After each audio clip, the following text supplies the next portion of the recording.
My name's Hawk Hamilton. I'm an account executive at LaserPacific Media. My job here is basically a sales position. I bring in new work from television shows to independent films to music videos, commercials to high-end feature films like Pirates of the Caribbean or something like that. And what LaserPacific is basically a one-stop post-production facility. We can do every step of the post-production process from start to finish. From as soon as you leave the set with your negative, we can process it here, transfer it to tape here, make your editor's cassettes that you work off here. Once you're done editing, we come back and online whatever show it is. We can do titles, color correction, and then audio services as well. We can do your sound mix, your ADR, your Foley, your layback, and then after your titles are on and your audio's there, we can even blow your video out to negative if you need it for, if you shot, let's say, a high definition video, we can blow that out to negative as a final process. So we are a one-stop shop. And after that, we also have DVD authoring and encoding as well. We do a lot of MGM and New Line, all of their, most of their A-title releases for DVD, like Lord of the Rings. We did all 3 Lord of the Rings DVD authoring and encoding. Great, really cool projects. So all high-end stuff as well as independent films in the independent film world from Sundance on up.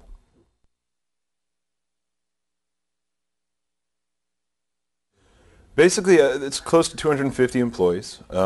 We have a few entry-level jobs, such as the film vault or the tape vault, logging in elements and making sure they're in the right places at the right times.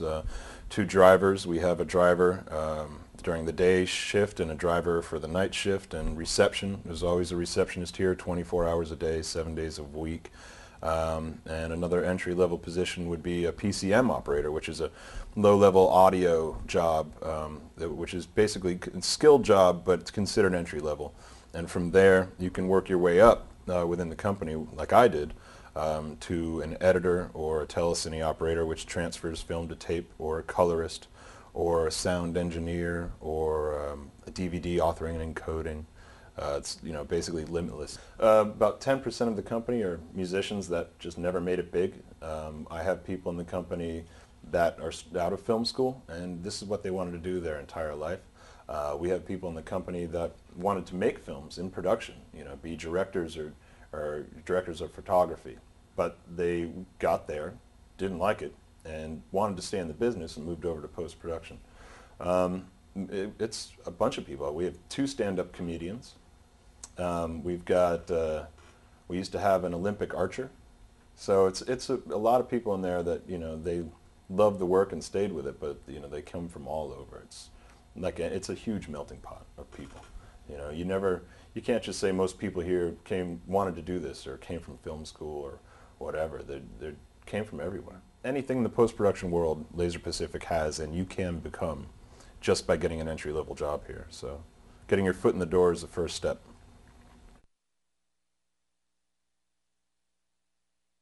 I was a 22-year-old punk rock musician with a mohawk down in the middle of my back, and I was a messenger delivering commercials to TV stations, and a friend of mine got a job here in the vault, and they needed someone in the film vault, which is a little room at the very back of the building, and no one barely ever sees you, so I came in for the interview. They hired me. And while I was here, I, started to see, because I had no interest in television beforehand, and how it was made. I barely watched it back in the day. And what I did was, once I saw the cool stuff that went on behind the scenes, I started teaching myself, certain elements of it. So when I was in the film vault, PCM transfers, which is, entry-level position, there was a few emergencies where we needed one of those guys during the day, and there wasn't one. So I taught myself how to do that, and made myself pretty valuable to the company. And a year after being in the film vault and helping out with PCM transfers, they actually bumped me up to an account representative, which is one of the guys that it's your first contact for your client. They book everything in the facility and make sure that your show goes smoothly from the very start to the very finish. And I did that for 6 years, and now after that I went up to sales and became an account executive, and I've been doing that for 3 years now. So in the company almost 10 years now.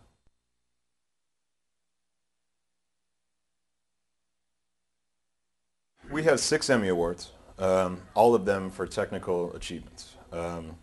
The first, or one of the first, was for something that we did, which is called the supercomputer. We invented a system. Well, I'll start from the beginning. Your average half-an-hour show in television, a sitcom, will take from 4 to 6 hours in your regular standard linear edit bay to, to put it all together, to edit it, to online it. We invented a supercomputer process that can assemble that show, that same show, in 1 hour as opposed to 4 to 6. So when we created that, we could get twice or 3 times as many television shows in one night through our facility than any other facility in town.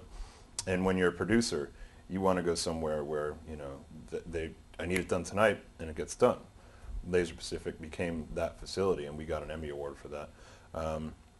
There's a lot of different technologies. 24p, Emery Cohen and Randy Blim were actually the creators of 24p. That changed the entire world of high definition. When high definition started, there was no standard. ABC said, I want everything delivered to me at 720p. CBS said, okay, great ABC, I want everything in 1080i. And Fox is, I think, 480. So 3 different deliveries for 3 different networks. If high definition went along the way it was going, you would have had to have an edit bay for each network. Only CBS shows can be done in this bay. Only ABC shows can be done in this bay. Well, what our engineers thought it was 24p. If you do everything 24 frames, just like cut negative, you can deliver all of those formats from one tape.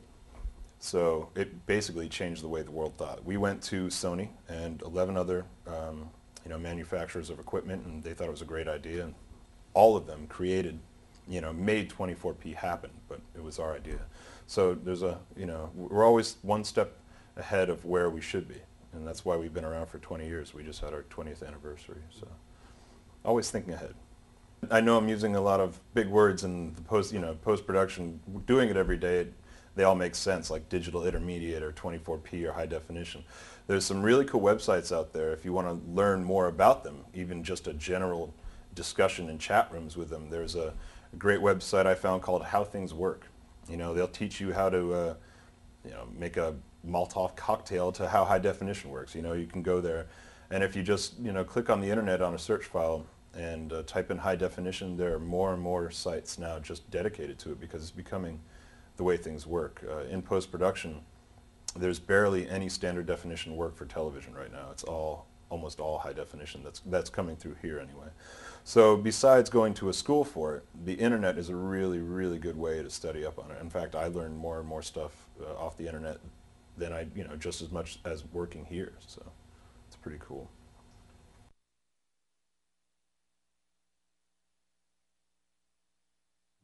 Not everyone came in the business like me, just off the street and stumbling into it. We have an account representative who went to USC Film School, and he also teaches a class there now. We have a woman in the vault who was an intern here that we ended up hiring. I would think the best way to go about it is, if you want to do this for a living, of course, go to a school where they have classes on it. But the only way to really learn about it is to get your foot in the door. And that's to go somewhere like a television station or a post-production house and walk in and say, do you guys have a job available for an entry-level position? And that's not only in post-production, but in production as well. If you want to get into production, become a grip, or one day become a DP, famous DP or director. A lot of those guys, if you don't know someone in the business, started off driving film cans back from the set to the post facility, or someone's got to get somebody's coffee, you know what I mean? So you really have to get in there first. And I've seen people that are fresh out of film school try to tell me how post-production works. And I've been doing it for 10 years, and the stuff they teach you in school is a good base, but you really don't know how it works until you get into it. And the best way to do that is to entry-level position, unfortunately. If you don't know somebody, it's the best way to do it. And even if you do know somebody, you're going to be placed in an entry-level position until you prove yourself. That's usually how it works. Even if you get straight out of film school with a a master's or a degree, they will put you in the film vault first to see if what you're doing and how you're going to work in this facility and how you work with other people. You may not stay there for very long.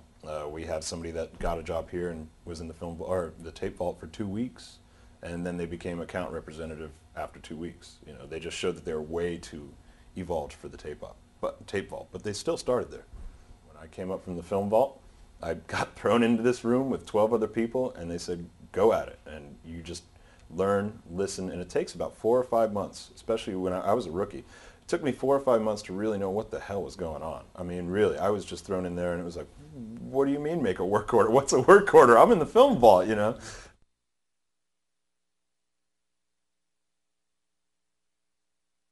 This business relies on being a people person. Um, if you aren't a people person, you're really not going to go anywhere. But if you pay attention to detail and are kind of a people person, you can go to the very, very top. It's really all about detail and how you act towards other people. If you drop the ball, you can't pick it back up again. You're not going to get a second chance because there's too many people riding on split decisions and there's too much money involved. So if you're detail oriented and you have your act together, that's really basically all you need. Personality comes second, but you really need to have your act together.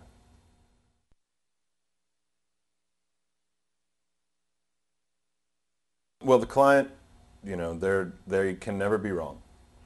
And that is the absolute truth with this business. If you make a client angry for any reason, even if it's not justified, they can take their business and future business elsewhere for the rest of eternity.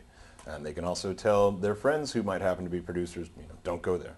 They did this to me, even if it might not have happened or if it happened 20 years ago. I know a guy that's holding a 20-year grudge on a post-production facility, even though the same people that he knew there don't even work there anymore. It's totally different. He won't go there ever. So the clients are the most important thing. Television season runs, and this is in television, runs basically from August, and if the show makes it, it goes until about May. Well, there's 6 months or whatever in between those where they're either taking vacation or doing little side jobs until the television season starts again. Well, it's important, in my job especially, to not lose track of those people. Call them up and have a lunch with them. You don't want to forget about them, and when they do get a job coming up, you don't want them to forget about you. So it's really important to just be out there and go out to special events, go to NEB, go to lunches all the time, just to let people know if they haven't had a job in 2 years, call them anyway, because they're going to get a job again, and you want to be there for them when they do get that job. So it's really about networking. And my job is all about networking.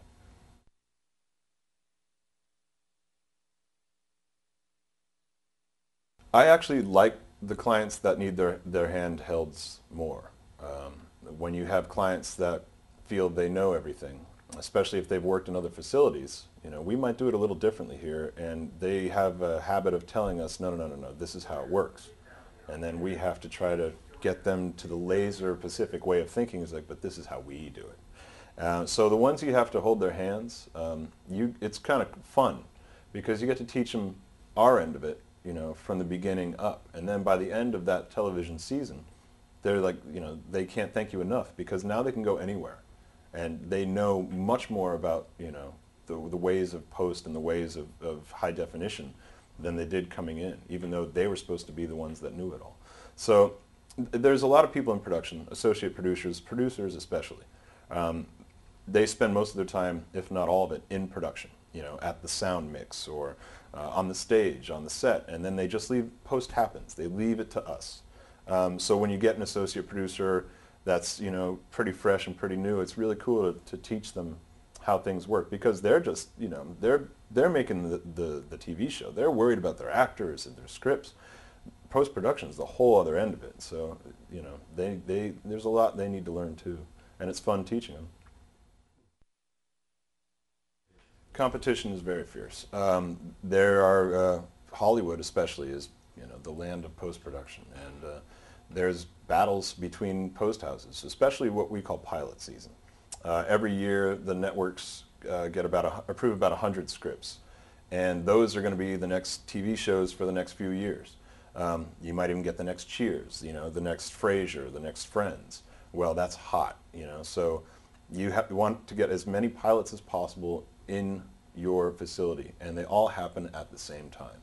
So other facilities cut their rates in half. They give away free rooms. They'll give away free editing systems.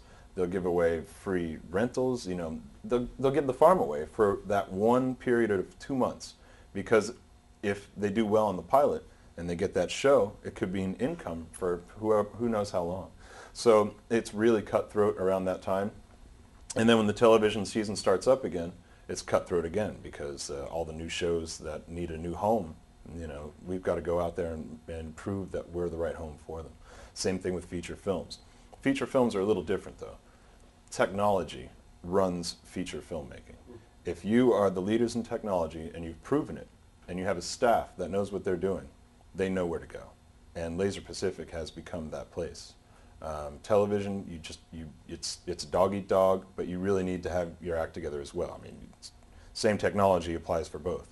But the feature, it's more word of mouth.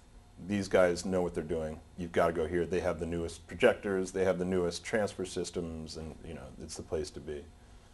So it's real hard with other facilities, and there's quite a few in Los Angeles. Quite a few. It's not just the guys down the street. There's that guy over there, this guy over here, this guy right down the street, the other guys in Burbank. There's a lot of competition. If I know someone that's on a show at another facility, I'll take them out to lunch and say, hey, you know what? I've got this great deal. If you're not having a good time over there, I'll take care of you over here. I mean, it might sound a little shady, but that's business. You want to take care of them. You want them to love you. So, you've got to be not necessarily fierce. I wouldn't say dog eat dog, although there are guys out and gals out here that are dog eat dog, and they'll go straight for your throat.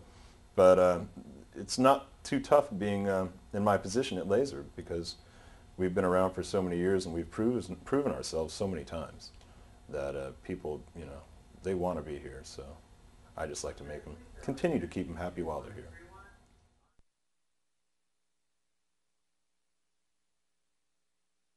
I make the initial contact. Once that contact has been made, and they've made the decision to come here, after the initial setting up of the account and the accountants and how are we going to pay and do we need purchase orders and all that fun stuff, I basically hand them over to an account rep. And they come in pairs. There's a senior account rep and a backup. If the senior's not around, the backup knows exactly what's going on, and they're there to help you.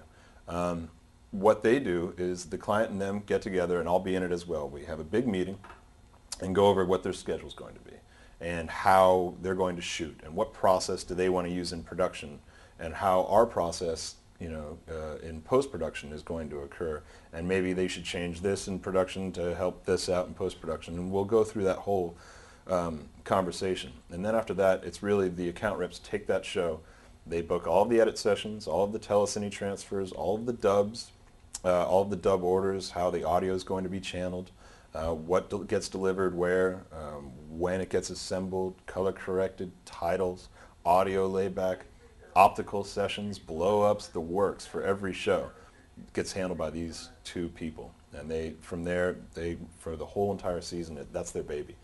And each two account reps usually has between 5 to 15 shows, so you can imagine how much work they have to do.